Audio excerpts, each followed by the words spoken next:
Samuel Davis was a Presbyterian minister from America. He wrote our next hymn, Great God of Wonders. The popularity of this hymn in Tonga is due to the excellent tune Sovereignty and the superb composition of Egan Moulton, Great God of Wonders.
Loloataha Pealotoni Fakatuʻi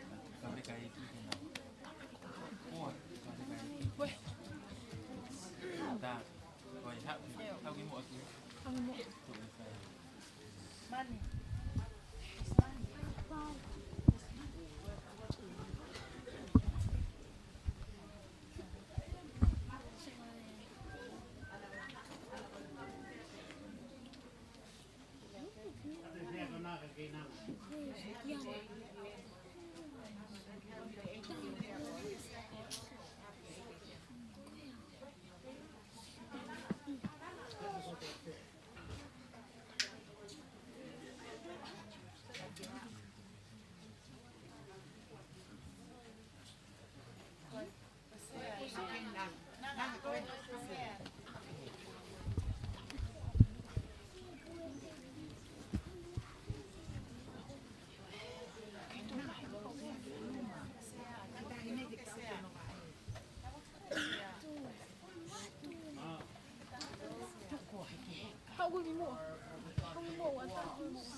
Ngawe angofua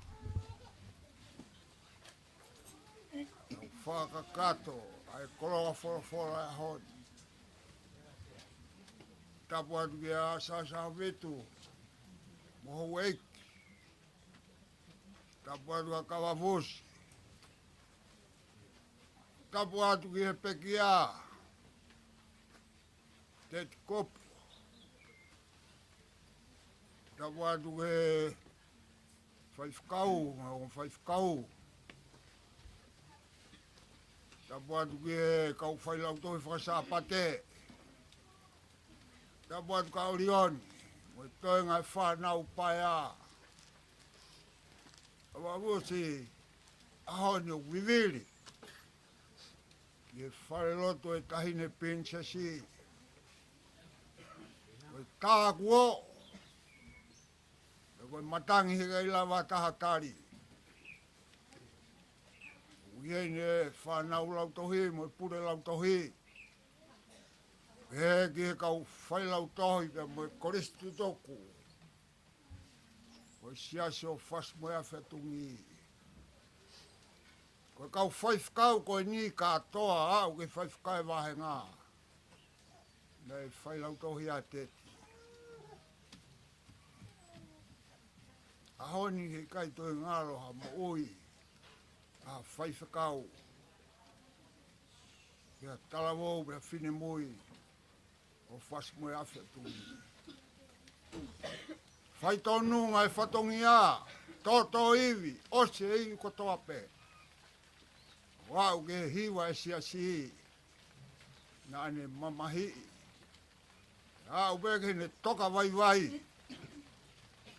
ane ke pore peke whatongia. Wau ke maunga ke resi, ane whenga peke saione. Whiwhia mau peke ai e ves fora koen. Ke kau whine eiki, kuna Ouau he Latu. Hako mai eiki, ke mau whakafofua ha mau aho. Mautu haloto poto. Siasi o pehe ai o ngoi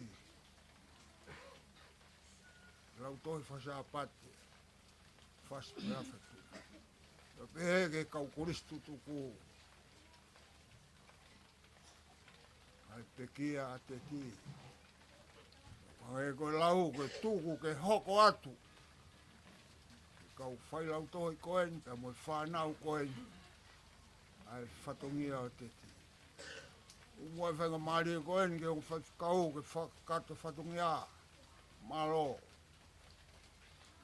Polopola himi e kamata aki e Failotu ai Lautohi FakaSapate pea mo Limiteti Kupu pea mo e family he aho koen o whange au o furumau ai himi wha o wā Kono kawe ngā koe tukupā. Hau tamaiki hau o tukupā. Ko mau a he wani I he whaingataa. Oua te mauloto si. Ko eiki o e tau tēne tokoni. Laka oua I whia. Laka hiva fie whia.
Maiki hau tukupā, koe fuka o kutu koe tata. Oua sio ki mamani, petokanga ki he laukaka se tane. Laka oua I whia, laka hiva fie whia. Ta maiki hau tukupā, koe fuka o kutu koe tata.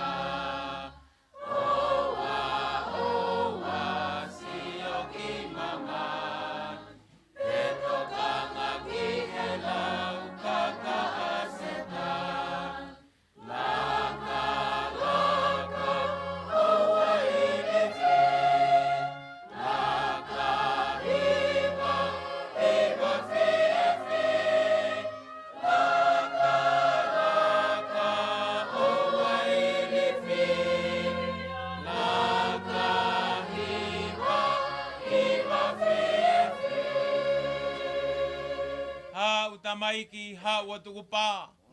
O guai ha whiri o kutau ke mōtā. O wai lau pē koe si au. Tangane mai alangi alu ke tau. Laka o wai li whia. Laka hiva fie whia. Ta maiki hau o tukupā. O guai ha whiri o kutau ke mōtā.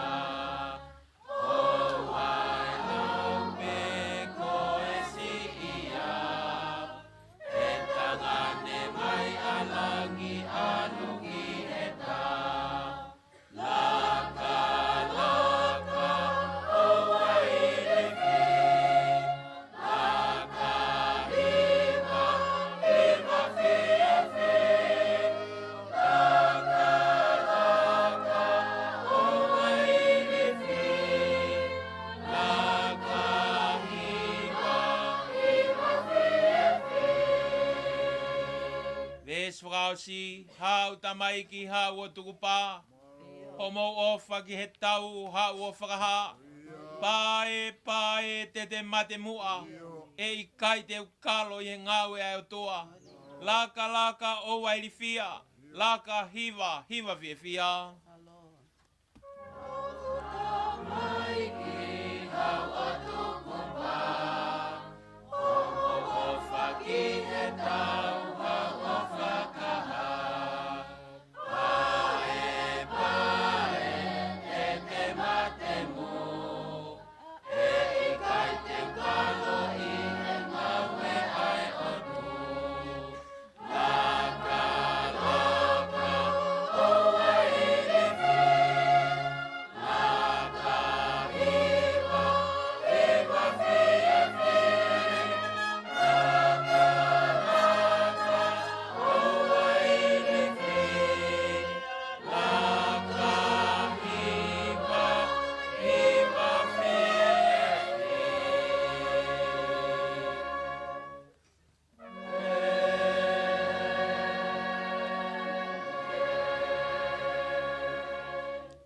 Ko le be whainga maari e koe ni, tau whanongo ki e wholofola ai eiki, Ako isame ua tolu. Tako kore atu. Ke kau Lautohi FakaSapate. Lautohi FakaSapate tutuku. Me Lautohi lolotonga. Me whanau Lautohi FakaSapate kotoa Limiteti. Ke tau lau whakataha mua isame ua tolu. Ke tau lau. Same ua tolu. Uruaki ki he ono. Ko hoku tauhi asihova e kai te umasiva. O kune whakatokoto au i ngahi toafa lau muko muka. Kune taki au i ngahi vai whakanonga. Ko hoku lau maalie o kune whakafoki. O kune taki au i ngahi vai oni ko hono uhi ngae. Ko hono hua whape. Io, neongo e te alupe i he tele a kumalu aki ai a mate e ikai te umana wahe ki hakovi he kokoe o kuma whiohi. Ko sio toko toko mo akau o kuna whakawhie maalie i au. O kuke teu mai i hoku ao ha te pile ka ko ngahi whiri o sio mei he. E pani lolo hoku ulu o fon mahu o hua ai kuipu. Ta e tau piri mai ai lelei mai alo o wha i hoku ngahi aho kotoa.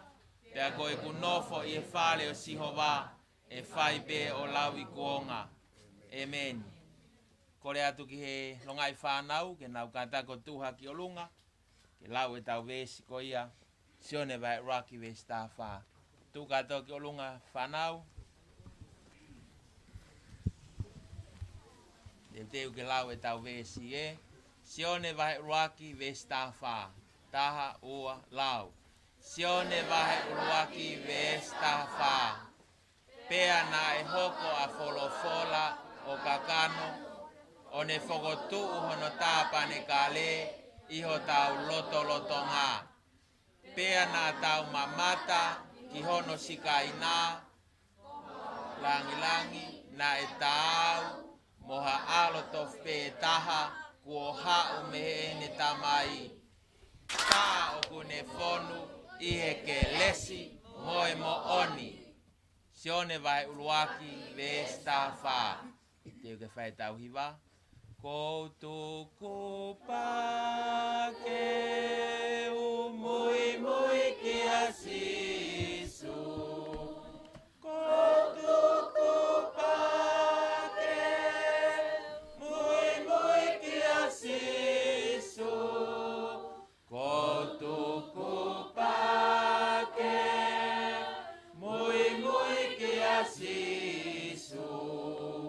Ikai hafo pe holomu.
tuki tuki mai, tuki tuki mai, tuki tuki mai. Ko sisu e na tuki tuki mai whakaama o loto ki ai. Ko se tane e na tolo tolo mai, tolo tolo mai, tolo tolo mai. Ko se tane e na tolo tolo mai, tapuni holoto me ai. Ko sisu I he family, koe api pia pia, koe api pia pia, koe api pia pia. Ko sisu I he family, koe api pia pia, koe api pia pia. Ko setane he family, koe api mamahi, koe api mamahi, koe api mamahi. Ko setane he family, koe api mamahi, koe api mamahi. Te ungauhi koe koe tautai tangata, tautai tangata, tautai tangata. Te ungauhi koe koe tautai tangata o kake, mui mui mai. O kake, mui mui mai. O kake, mui mui mai. Te ungauhi koe koe tautai tangata o kake, mui mui mai. Iwa whaosi. Mui mui ka sisu e aho koto.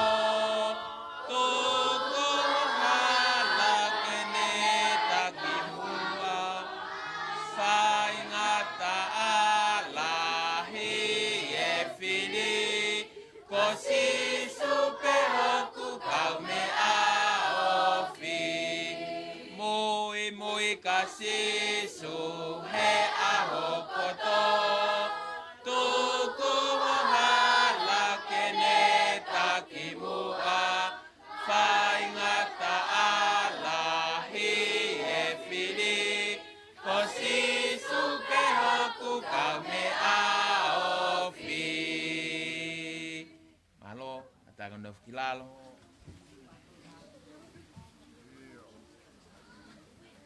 Tohi palo vepi, vai tolu mo fulu mātaha, ua walu o e vesi ki hono tolu noa.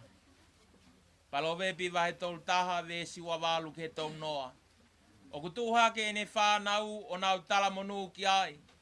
Kono use pani tifo ki o kune whakamalo ke a teia o pehe. O tokolahi a ngai o whewhine kua whaifita. Ka kokoe kua ke hulu i a teki nau tolu kotoa. Koe mata mata lelei koe mea I kai ala whalala ki ai. Pea koe hoi hoi fua koe mea haa molofia. Koe whewhine ko apasia ka sihova. Ko enia e whakamalo ia. Amen.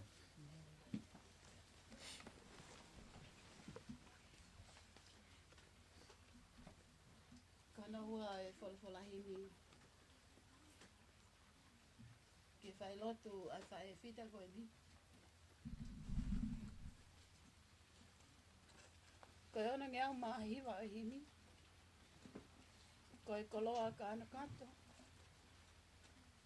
Ko taha pene himi manako ai Pekia. Nani a ko I ki tau tolu. Ane whanau Lautohi. Ako komi he eiki ai whanau maana. O tau ki nau tolu ke whai ala kaka. Pea tō e tō ia ho mōhingo. Ai koloa ka ana kato. Ai eiki si hoga.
mau pe keisi. Ia. Ke lelei pe a loto te eki uli. Oni. Pea tō ene tohi a mo hingoa. Ai koloa ka na kato ai eki sihoma.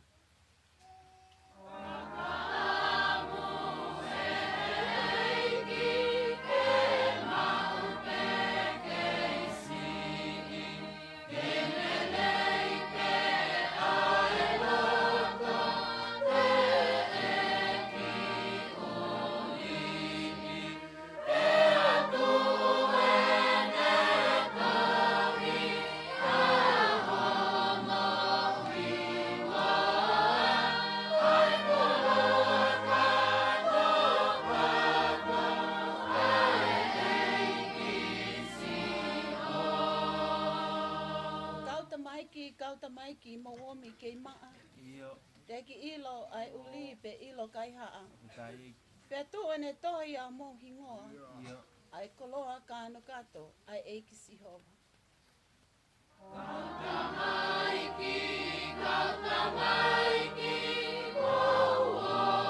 Kauta maiki, mo womi kei maa.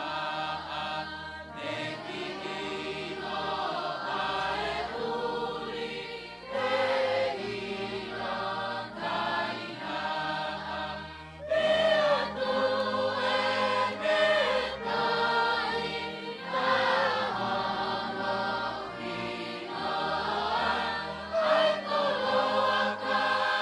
Pea tu ene tohi a hono hingoa. Ai koloa ka no kato ai eiki siho. Vespaosi, kakehange e koe e luaki foha, ene tope maana ai mea kotoa.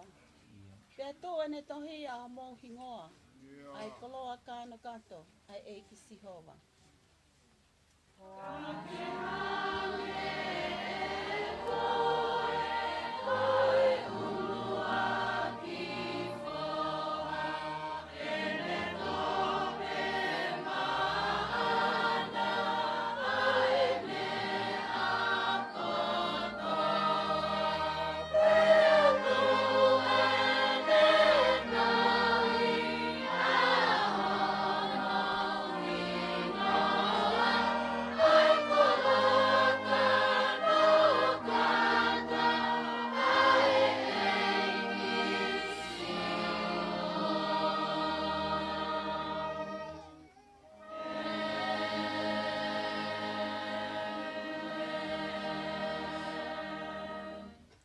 Lotu. E o toa maf. Koko ia e tamai tai ngata ko eiki o merino. Koko ia na ke ofa motokanga ki e whanau iki. Na e tau fie ngahi mātua. E kau wharesi. Pea mo e kau ako. Na uwhenga ke lolomi e whanau. Kana ke wholofola mai. Tuku pea e kau tamaiki ke nau hau kia te au. Pea ua e tau ki nau tolu. Ma e whahinga ko ia e Puleʻanga o he wani. Nā ke whehui ki a Simone Peter. Simone whohausione o ke ofa ia te au. Tauhi e whangasipi. Simone whohausione o ke ofa ia te au. Tauhi e whangalami. Simone whohausione o ke ofa ia te au. Tauhi e whangasipi. Koe aho ko e ne o kumau whamoni. E tāpu aki pia mo e koloa. Inasia ia Tonga he aho ko e. Inasia ia e Lautohi o siasi wesiliana tautai nau Tonga. Whawhetai klawe ia Fasi moe Afi a Tungi. I e koloa lelei na ke whaki mai. I e ngahi taula. O whakoloa ki a e Lautohi o Fasi moe Afi a Tungi. Na ke omi e whae fita ko Limiteti Hamala Kupu. Ke ne hoko ko e Failautohi FakaSapate. Ka ne ona e lahi pea e ngahi lakanga ia o Limiteti. Te lahi pea e ngahi whatongia. Nā ne whao ko whatongia ai. Ka na iai pea ki whatongia e ta. Nei kai lava e whae koe ni kene tukuange. Pea kono whatongia ko e Failautohi FakaSapate. Mahu inga ki a Limiteti. ai Lautohi FakaSapate. Mea ia nai tau kawe ki ai e whae fita ko eni. Mahu inga ai Lautohi FakaSapate he koe api ako ia sisu. Aho ni kua tuu e ngahi ako anga maalunga nge. Ko iai pia me ngahi universit. Ko alu ki olunga e tuunga o e ako i e whanua ko eni. Kai whawetai ho maulau maari e na iai hangai whae. Nana utawa i he kuohiri. Ke omi pea hako tupu o Fasi moe Afi. Ke whakainu. Pea me vai whakanonga. Omi pea hako tupu o Fasi moe Afi. Ke whakatako toki nau tolu he toafa ku lau muka muka. Tā koe Failautohi FakaSapate. Koe whatongia ku koula. E kui kai ke whangatangata ahono mālohi ia kuonga pe taha. Ka ku lau i kuonga pe lau i tau tangata. O ku hoko mai e tau tangata pe mole atu. Ka ke i tau whetongi pe a ngahi kresimo e tāpu aki. O e wholofola i e Lautohi FakaSapate. Anga ia e whakaukau ai tokolahi. Nau tolu he mala e teolosia. Tokua ko e sias lele i molongo mo ui. Ka lele i hao no mea whakapaanga. Ia e ni e nau tau kawe ko e sias lele i. Ka pau ku malawa lawa e ngai whatongia. O e talasiti. Ko e sias lele i. Tokua ko e kau hano kau malanga mono kau ako naki. Kana ia e mooni na e tau kawe i e Limiteti. Ko e siasi lerei, ko e siasi og lerei e ne Lautohi FakaSapate. Ko e Lautohi FakaSapate, ko e makatunga mahu inga ia. Ke tanu pou ke langa ai siasi. E whai ai e fua whatongia.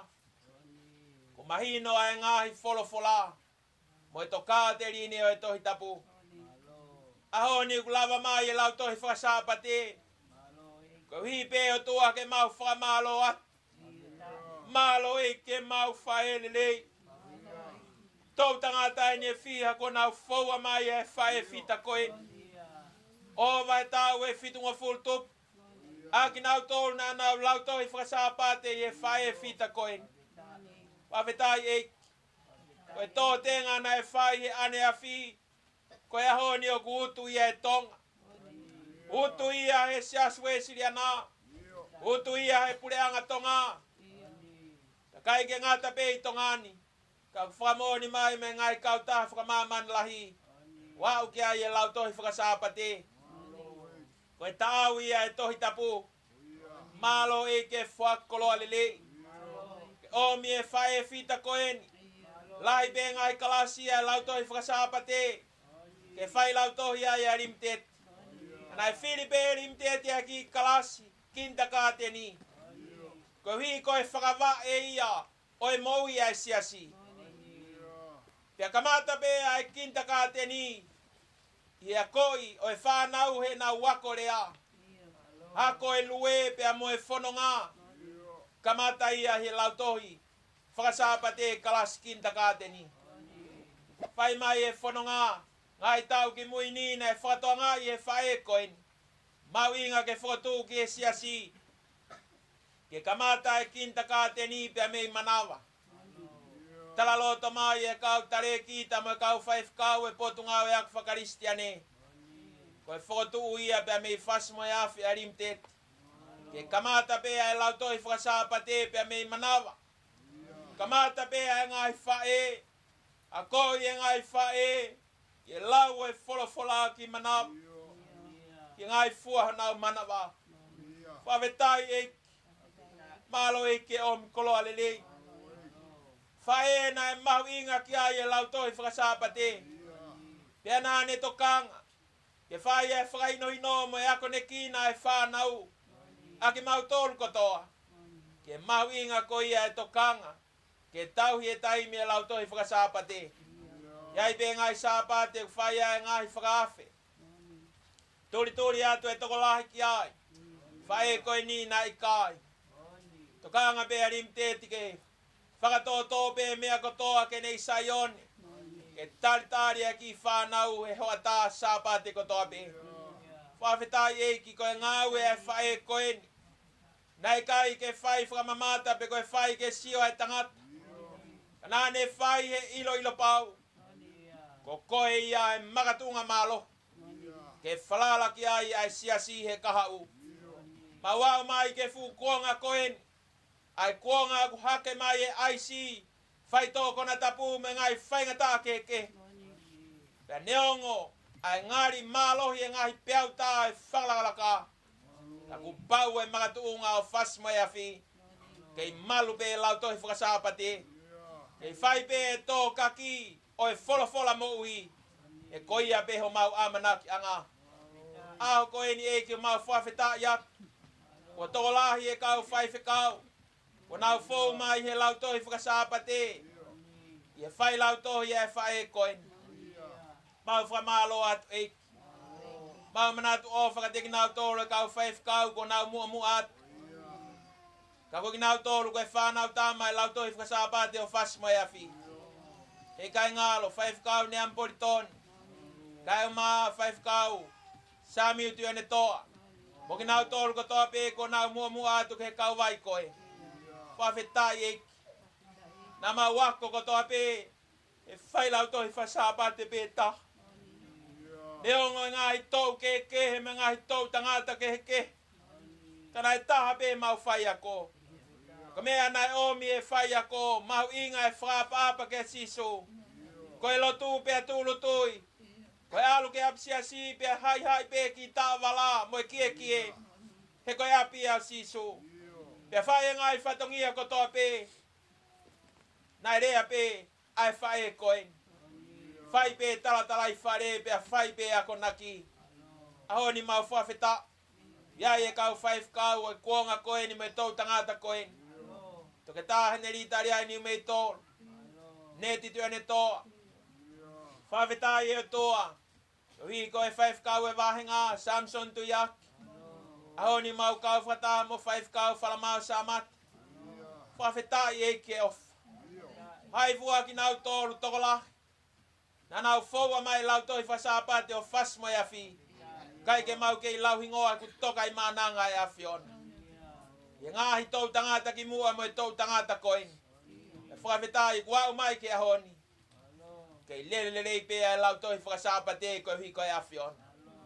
Ahoni a ko e mau iheni ke mau hiki pea e awhiona. Mawomi pe ke mau whamalo ke family. Ko hiko e whae fita e loto whare koen. Koloha ia ia Fasi moe Afi. Kai ke ngata pehe kau whai whekau. Kai whawhetai. Nasi ia e whare. O e hou ki. E kai ngalo e fui lupe. Nā nau he Lautohi FakaSapate a Fasi moe Afi. E kisalo te lupe pau. Kai uma. Whane tupo wawa. Whatawhi o la paha. Kai uma halai walu mohe off. Whawhetai eiki. Whawhetai eiki. Ko le son whakamea ai pe Limiteti. Tō whakalelei puke kofu. Ano tatahare o lahi e le soni. Ke whanau mai ho mātu aki ai. Ko teu ia na e whai ko e teu lahi. Na e teu pe whae ko e ni. Ko hui ko e mahu inga e siasi. Tau whetongi mai e kau. Whai whekau wahenga. E potsiasi o Fasi moe Afi. Whai whanonga mai e kau whai whekau toko lahi. Nā wawhea e wahenga ngāwe. Mai nau whamaoni ke whai e whita koen. Aho ni kuau mai. E whai whekau whaosi e ni kune a whea mai e wahenga ngāwe. Samson tu yaki. Ko Failautohi FakaSapate. Ko Limiteti Kupu. Whawheta ia i ko mau rau mari. Aho ni mau whamaoni whataha mo kau ngā Failautohi o Limiteti. Heni a kei nangatai. Kau mai si ngai whae. Nau kau whataha pia mo e whae whita koen. I e whamoni ke mau inga e ngāwe o e Lautohi FakaSapate. Neongo e ngāwe Puleʻanga. Pea neongo e ngahi ngāwe kotoa pe. Ka koe ngāwe ko e Failautohi FakaSapate. Lahi ange hono tunga wahenga. E kui kai ke wahe ia i mamani. Ka ku wahe ia ki langi. Wahe ia he lau marie o e tangata mo e whewhine e utoi piki tai ka sisu kalaisi. Wawheta ia e ko mau lau maari. E ko ia honi. Mau whamalo atu e. Fia mai o toa. Ulumatua e family. Kai o maa e whahu. Pe whakatoa ke tangata e kwhewhkaua orion. Kai o maa e o toa. Siu ea pe pehe. Ke toenga e whanau. Mo e whakamagapuna. Mau hen pe ke whamalo atu. Ko e koloa e awhion. Ko koe nā ke whaki mai a Limiteti. Ko mau koloa ia i he ahu koen. Ko mau lotu pe ia o toa. Fosfuka i kuna henga i loto whare ko toa pe. Na e au ki ai ai. Fua whatongia e whae fita koen. Mau hoko atu e whatongia. Hoko atu e Lautohi FakaSapate. Uki e whanau ke nau tokanga ke sisu. Kawenga ngā ue Fasi moe Afi katoa ki he wani. Ke mau kotoa ai mo i Tongatapu. Whawhetai e koe koe whae koen. Failautohi FakaSapate na kai peke lava e ke tukuanga. Au peke tau le kereka hivango fulutupu e tau. Ke Failautohi pe a Limiteti. Whawhetai e malo e mau koloa lele. Ke tau i peha no lakanga malanga. Ako naki. Takalas aho, takalas misnare, whai kotoa pe. Neongo e tau le kereka. Mau wako ai. Kapau lava pe. Tau hivango fuluma e tau te au o ke tau i pe lakanga mo e whatongia. Ko e ako ia ke ngai tau tangata ka hoko mai. Ko e tonu ia e Failautohi. Ki taki pe ke au ke ngatanga. Whai pe ke oski averenga e whatongia. Ko hi ko e ofa ke awhion. E ke o whoki mai lotu e aho koen. Ko hi ko e Lautohi FakaSapate e lolo tongani. Tāpu aki mai. Ongo tokon pule Lautohi kau mai kau Failautohi. Tāpu aki mai e kau matapu e Lautohi FakaSapate. Kau mai whanau Lautohi FakaSapate. Ko e taki aptanga e. Ko e kau aptanga Pekia mo e toi tuu. Tāpu aki mai pia ke whamanu ia. Kau Lautohi tutuku e o toa. Se tuata kau mai kau se tuata. Ai kau whaife kau, ai kau ngau e Puleʻanga. Kau taki e ngahi, potu ngau e Puleʻanga. Koe kau Lautohi FakaSapate a Limiteti. Mau whamalo atu ai e. Langi mo e koloria ko toa pe o e moui e whae fita koen. Mau whafoki pe ke whateunga ki ai awhion. Langi mo e koloria ko toa pe si ene moui. Whafoki atu ke whateunga ki ai awhion. Peita lalo e awhion a taria whamai lotu mo e huok mau whai. Mau kore ngai malohi ni a sisu Christ ko alo, ko mau whamui. Amen.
me whakaosea ki e tau Failotu ki he Epeleli.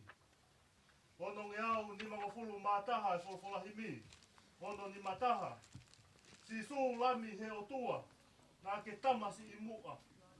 Te au whi e whai ala. E si pinga nā ke tā.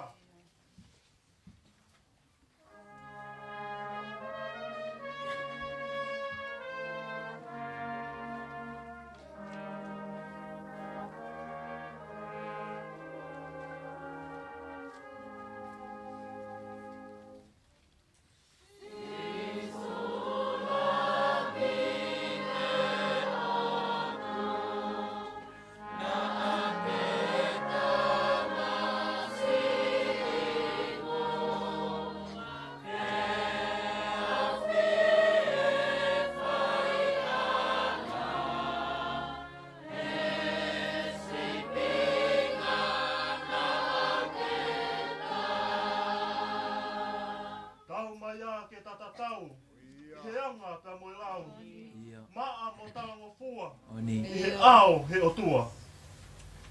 Tau mai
Eklesia ki ko si surprise. O valahi e tua ke tau tamai whiohi me lau mari e maoni on. Ke nofi ia he loto whare family. Mo i Lautohi FakaSapate o Fasi moe Afi. Pea ke whai be o ta ngata. Amen.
ai ha whakamaro.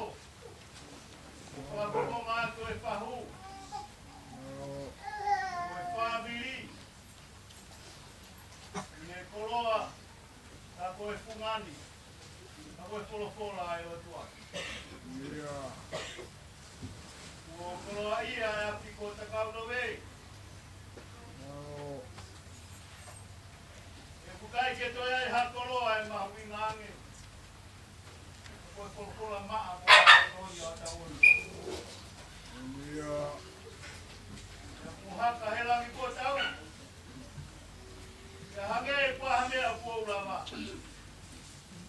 Ako urea whakataha pe. E mua e kolokola. O e se wāniti kai au ma pe au. Ko whai pe au. Ai me au ki totonu. Mo ta au ke whai. Ko e kumo ui pe ia. Ina e tau hono whakakoroa kumana wā. E tau e pito pulu mātaha. E au hoko ai. Ko e kaunanga ai eki. E au puke hoku patomi a. E tau lau oi matai koro ai.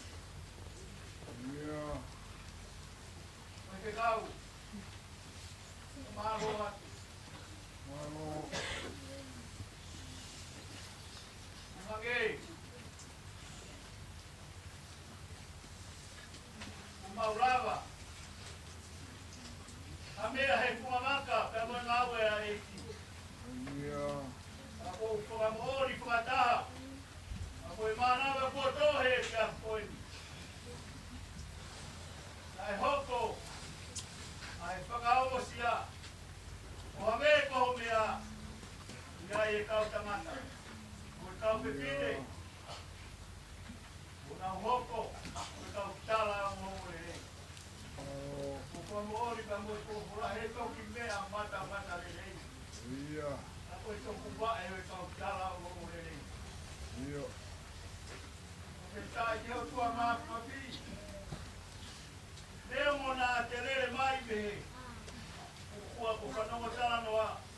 Ko e alo mai pehe Latu. Ke au hoko.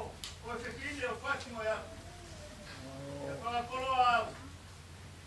Ke sia sige u hoko ko mea ngā ue Lautohi FakaSapate. Ke he aho ko ia. Ke he ahoni. Nā ku whai oskia verenga. Nā ku whalala ki a ānulai. Ke koi au pe unga mo vai. O te tai hele whakakoloa. E a kou lau monu ai. E a kou tala monu atu. Failautohi Pule. E kau Failautohi. Kou tatawa. Kore kua Moimoi atu. Ai ha, whakapua Tonga. Ia ha pua whatongia. E ngā ue e ki uke ke hoa mo tau. Mo wha more pehe ko e Tongatapu. Watawange ki a atu nai. E ne whakakato atu hoku vai. Whakapeta. Ko e ngā ue upai o toki utu pe ki tani. Ange koho mea pai si kaa koe totoki. E toki pai mai pe sātai. E ko kura mo on ki atu.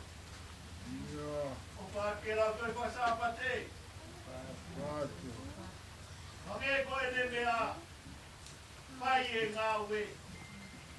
Tau he Lautohi FakaSapate. Se koe hao anga pe ia o Tonga. Koe tau Ouau. Koe tau Atu. Koe tau Tungi. Ne kolokola mo ui. Ia kōkua me tā iai he kōkore. Ka more atu. Katoa koe apu. Koe ngata angai. Ai te. Hoko koe te tine. Koe Failautohi FakaSapate. Watawangi te amo sinoma.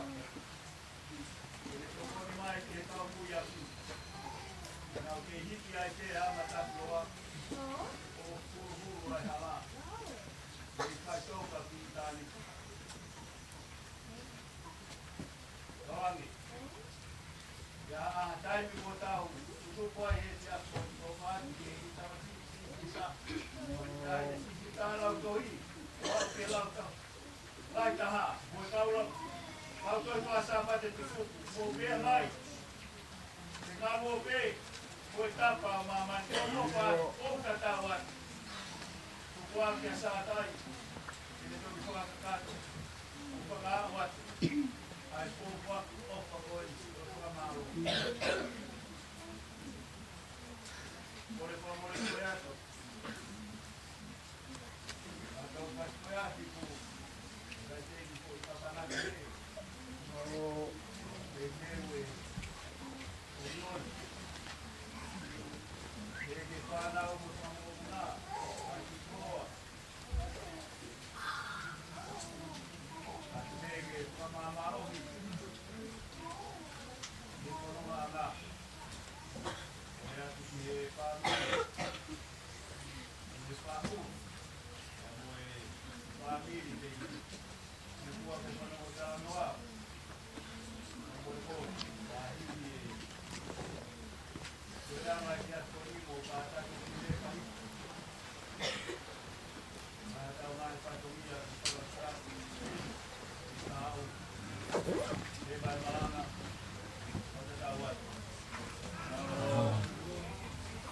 Ke uhu whanga te Fakatapu o se noa whaki.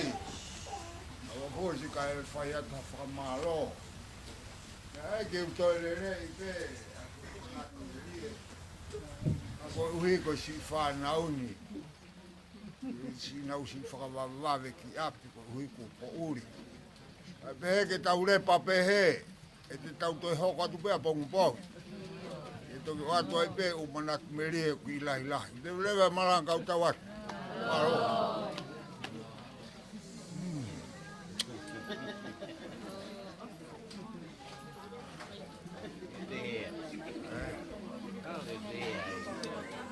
Ne ai ke ai umanat merie ia ka pe tu ko e ka pompong.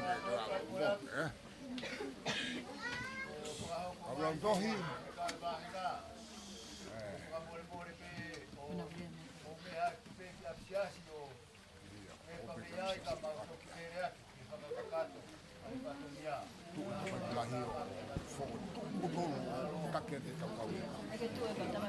Io, ui et kita tu.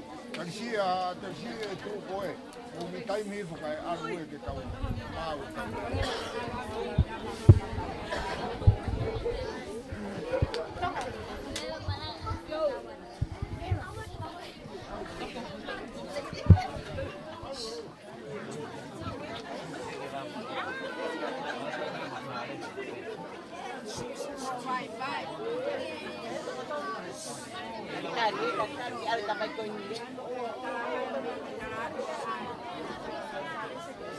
Mau tantar kakato ka alta mai ko ni ka siya tama matapa.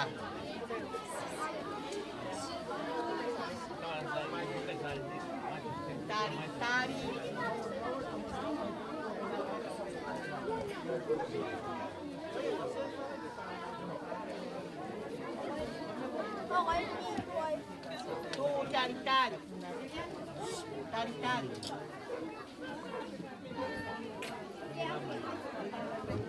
Kemau. Pengaton pen. Yo. Udah tari alta boy. Kita tahu tinggi. Oma tu Paula.